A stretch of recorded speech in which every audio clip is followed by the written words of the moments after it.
Hey guys, Jonathan Carey back with another MMA commentary video. Today we are going over the upcoming UFC Fight Night card, with the headliner being Dricus Duplessis versus Kamaru Usman. Anyways, let's get right into it. So starting off, we got Tommy McMillan versus Alberto Montez. I believe this is going to be a pretty interesting featherweight fight. McMillan is the younger and standing at 6 foot, 74-inch reach. I think he's going to have no problem at all keeping Alberto on the outside. I don't see Montez being able to blitz in very well or evade strikes just to get inside the pocket and clinch. However, I do believe that if Tommy either gets overzealous or slips up and allows Montez within his guard and the fight gets to the ground, I think the tables could turn very quickly. Montez is an amazing jiu-jitsu artist, and he has many submissions under his belt, a lot with the Darce choke, which I think could be a very big problem if McMillan allows him inside. I think from the clinch into a throw or taking the back and then going to a north-south position could end up very, very badly for Tommy. With that being said, I do believe in Tommy's reach. He has good wrestling defense, especially with submissions and guillotine chokes, but Tommy's reach and leg reach is going to be a big factor, and I don't think Alberto can get inside very well, and because of that, it's going to be a round 3 KO. He's going to pepper his body and his head with many strikes, most which aren't going to land until in the later rounds, but I think Tommy will be able to gas him out in the striking before Alberto can ever do any real damage on the ground. And McMillan is going to either end it with like a lead leg kick to the head or a long cross coming over the top of an incoming jab. Something similar like that. We've seen Tommy with a relatively good stylistic striking. He mixes in a lot of angles. He's very good considering his height in the division. He has a great frame for it, and I don't see Montez coming away with the win here. Alright, so next up we got Tabitha Ricci versus Fatima Klein. I've admittedly not seen a lot of Tabitha Ricci because I have not kept up very well with women's strawweight in the UFC so far. But I have seen a good bit of Fatima Klein, and she's a very good fighter. She has potent striking and a good enough ground game to get by most. She has a very good striking defense, and I don't see her absorb a lot of shots in general. There's a reason she's rising up in the ranks right now. She's 26, she's young, and she's still improving. But she's also a lot bigger than Tabitha Ricci. And because of that, if this isn't a decision, it's a first round knockout. I have not seen Fatima's gas tank get pressed a lot, mainly because she is a rising talent, and when rising talents are a lot better than the early competition, they tend to get a lot of finishes and subs and easy decisions.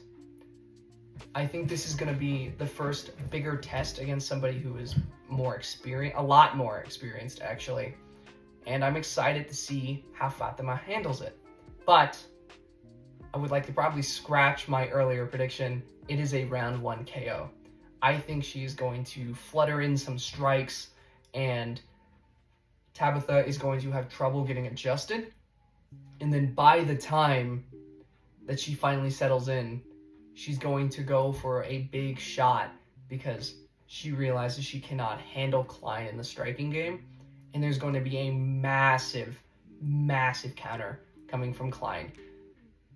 I do think that Ricci is also, because of those reasons, going to attempt to close the distance. And that quick closing of the distance is going to end up getting her countered. But Klein by round 1 KO. So following Ricci and Klein, we have Chase Hooper versus Mitch Ramirez. I am very interested to see this fight. They're both coming off of a loss, and their size and measurements are a little bit wonky for this division. Chase, I think, has been a promising fighter. He's been in it for a little bit now, really has his bearings, I believe, but I think this is going to be another loss for him. Although he does have the height and reach advantage, I am very concerned about Mitch's leg reach. I know not a lot of people put a lot of stock in it, and maybe it doesn't matter that much, or as much as I believe. However, I think Ramirez is going to be very aggressive. He has a higher finishing rate, and although he does absorb more strikes per minute and doesn't throw as many strikes per minute, I think he'll be somewhat patiently aggressive, if that makes any sense. I think he's going to get chased out of there by round 2. I think it's going to be a TKO.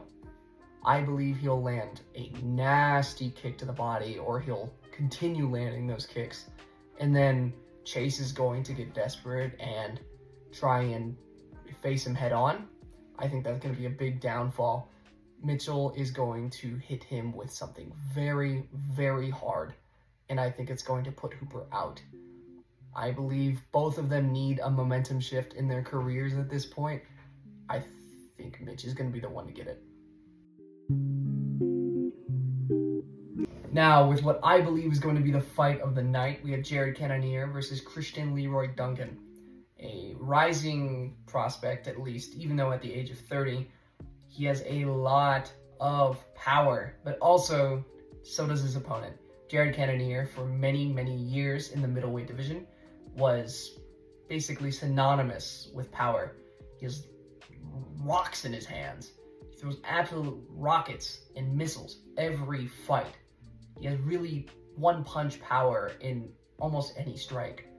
However, Cannonier is very old. He's 42 years old. I almost feel bad for the guy. But I think this is going to be another instance of what happened in the heavyweight division roughly a year ago, where we had a very rising prospect face, I believe it was Derek Lewis, and get staunched very quickly. I think this is going to be another interesting outcome of that. Christian Leroy Duncan, he's aggressive and he's fast and he's just overall very efficient, but I think this is going to be another loss in his early career. I think Cannonier is going to get it done by decision, but I think he's going to outstrike him the entire time. I do like to believe that when the fighters get older and they're still in the game, they end up coming into these camps and fights a lot sharper, a lot clearer of minds, and with better game plans. I think I'm going to see that out of Jared. And if he doesn't put his lights out late in the 3rd round, it's a decision, and I believe unanimously. We got Cannonier all the way. And for our main event of the evening, we got Dricus du Plessis versus Kamaru Usman. Dricus by falling piano. But seriously, I have Usman winning. Now, this might be really, really unpopular, especially since Dricus is kind of a size bully already at middleweight, let alone like if he faced a 170 coming up.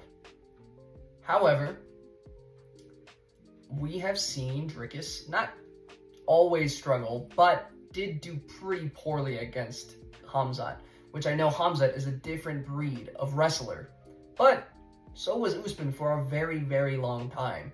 And oh, his knees are shot. Oh, he can't even walk. He walks backward down the stairs. Yes, he did. But he said he's not doing that as much anymore. And he said that he's actually coming back. He's ready. He's got that fire under him. And I know a lot of people don't want to, but I'm inclined to believe Kamaru Usman when he says that. He was a different breed, and I think still is, in my opinion, the 2nd best welterweight of all time, and probably going to be replaced by Islam Makhachev. I don't think Makhachev will ever get first, because, you know, GSP exists, but he might end up the greatest fighter of all time by the end of this. We'll see. But more back onto the actual fight, I think Dricus is going to tire out Kamaru pretty bad if he actually gets a hold of him on the ground. Even controlling someone like DDP on the ground for a 3-rounder is a very taxing experience. But I think Kamaru is a good enough wrestler to actually get it done. I think he handled his own against Khamzat alternatively, and I think a similar game plan is going to happen versus him and Dricus. Even if DDP starts ruling the grappling exchanges, Kamaru has the reach and the striking ability to keep him away. They do a lot of good work over at ONX, and I think Kamaru has just been getting better. I believe him when he said he's been training a lot. I think he's going to shock a lot of people when he comes up to middleweight and wins this fight. I think he's going to win all 3 rounds by relatively dominant control.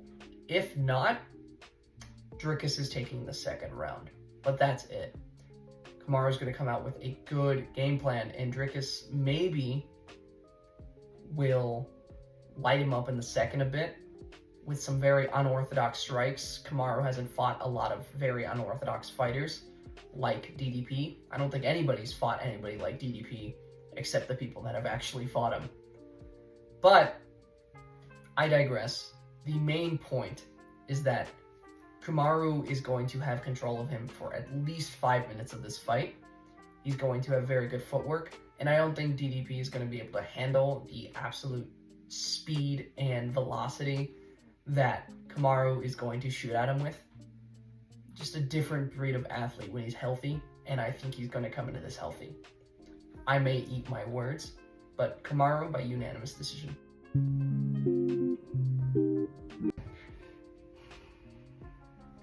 So guys, that's going to be the end of the video. I also wanted to apologize for making this kind of short.